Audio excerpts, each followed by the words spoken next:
السلام علیکم ناظرین، میں ہوں غلام عباس شاہ اور انتہائی اہم خبر جو کہ پوری دنیا کے حوالے سے سب سے بڑی خبر ہے وہ میں آپ کے سامنے لے کے آیا ہوں۔ ایران کے جنرل قاسم سلیمانی کی موت کا آپ کو علم ہے کہ ان کو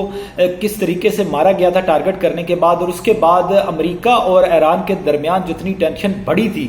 اور کافی زیادہ ٹینشن بڑھی تھی، جس کے بعد ایران نے امریکہ کے جو بیسز تھی ان کو نشانہ بھی بنایا تھا۔ اب ایک نئی ڈیولپمنٹ سامنے آئی ہے۔ ایران کے جوہری پروگرام جو کہ ایٹمی پروگرام سے منسلک اور ان کے کہا جائے کہ ان کے سربراہ جو اہم سائنسدان تھے ایران کے، محسن فخری زادے، ان کو ابھی تھوڑی دیر پہلے ایران کے شہر تہران کے ایک علاقے میں قتل کر دیا گیا ہے۔ یہ انتہائی اہم خبر ہے۔ اگر ان کی بات کی جائے تو ایران کی ابھی میں نے ویب سائٹس کا مطالعہ کیا اور ایران کی جو منسٹریز تھی ڈیفنس، انہوں نے اس کی تصدیق کر دی ہے، اور اس میں جو مزید یہ ویب سائٹس ایران کی جو بتا رہی ہیں اور جو ایران کی طرف سے کنفرمیشن کی جا رہی ہے وہ میں آپ کو آگاہ کروں گا کہ ایٹمی اور میزائل سازی کے حوالے سے بڑا نام تھا ایران کا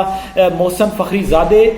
جن کو تہران کے مشرقی علاقے ابسرد میں مشین گن سے فائرنگ کی گئی ہے، جس میں وہ ان کا قتل ہو گیا ہے۔ اس سے پہلے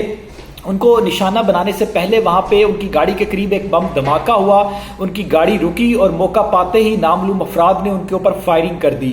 یہ کس حوالے سے بڑی خبر ہے اور اس کے کیا اثرات دنیا پر ہوں گے یہ میں آپ کو بتاتا چلوں کہ فخری زادے جو ہیں وہ ایران کے اماد یا ہوپ ایک پروگرام تھا ان کا، اس کی قیادت کی تھی، جبکہ اسرائیل نے جو فخری زادے پر الزام عائد کیا تھا کہ انہوں نے 2000 کے اوائل میں فوجی جوہری پروگرام کی بھی قیادت کی ہے۔ اور اگر یہ بات کی جائے کہ فخری زادہ کو اسرائیلی خفیہ ایجنسی موساد نے انتہائی مطلوب افراد کی فہرست میں شامل رکھا ہوا تھا۔ میں یہاں پہ آپ کو ایک بات یاد کرواتا چلوں کہ اسرائیل کے جو وزیر اعظم ہیں نیتن یاہو،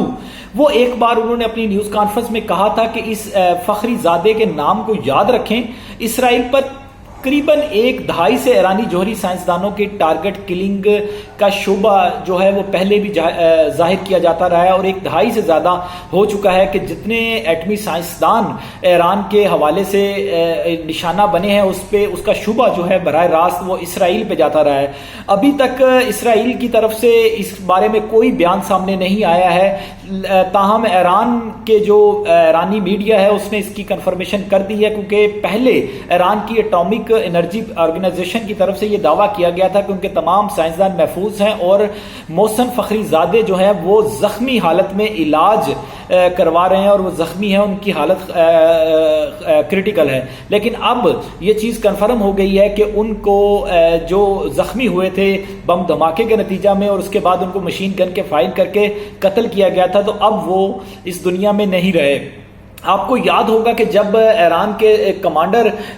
کی قاسم سلیمانی کا معاملہ آیا تھا سامنے، تو اس کے بعد خاصی ٹینشن پیدا ہو گئی تھی اور خاص کر خلیجی ممالک کی طرف سے بھی یہ چیزیں سامنے آئی تھی، اور اس کے بعد ایران نے عراق میں موجود امریکہ کی جو بیسز ہیں ان کو بھی نشانہ بنایا تھا۔ اب یہ انتہائی اہم ڈیولپمنٹ سامنے آئی ہے اسرائیل کے حوالے سے۔ ایک طرف اسرائیل اس وقت پوری دنیا میں جو اپنے تعلقات ہیں وہ بحال کرنے کی کوششوں میں لگا ہوا ہے، اور خاص کر مسلم ممالک کے ساتھ وہ اپنے ڈپلومیٹک چینلز کو بحال کرنے کی کوششیں کر رہا ہے۔ اور دوسری طرف اب اسی موقع پر ایک ایسی ڈیولپمنٹ سامنے آئی ہے جس میں یہ کہا جا رہا ہے کہ ایران کی جوہری پروگرام کے بانی، جیسا کہ میں نے بتایا، محسن فخری زادے، ان کو قتل کر دیا گیا ہے۔ ابھی تک کسی قسم کا امریکہ کی طرف سے یا اسرائیل کی طرف سے کوئی آفیشیل سٹیٹمنٹ نہیں آیا، اور یہ نہیں کہا جا سکتا کہ قتل کے پیچھے جو افراد تھے وہ کون تھے، لیکن ماضی میں ایران ایسا شبہ ضرور ظاہر کرتا رہا ہے کہ جو بھی ان کے ایٹمی پروگرام سے وابستہ افراد تھے ان کی ٹارگٹ کلنگ میں یا ان کو ٹارگٹ کرنے میں اسرائیل ملوث رہا ہے، کیونکہ موساد کی انتہائی مطلوب افراد کی جو موسٹ وانٹیڈ افراد کی لسٹ تھی اس میں بھی یہ محسن فخری زادے کا نام شامل تھا۔ تو یہ انتہائی اہم ڈیولپمنٹ ہے، اور اس کے آنے والے دنوں میں اگر دیکھا جائے تو مشرق وسطیٰ پہ خاص کر اثرات ہمیں دیکھنے میں آ سکتے ہیں، اور خاص کر جو اسرائیل ابھی اپنی پالیسی لے کر چل رہا ہے اس حوالے سے آنے والے دنوں میں اس میں مزید چیزیں سامنے آئیں گی۔ جیسے جیسے جو بھی اپڈیٹس آئیں گی وہ بھی آپ سے شیئر کروں گا۔ فی الوقت کے لیے اتنا ہی، اجازت دیجیے، اللہ حافظ۔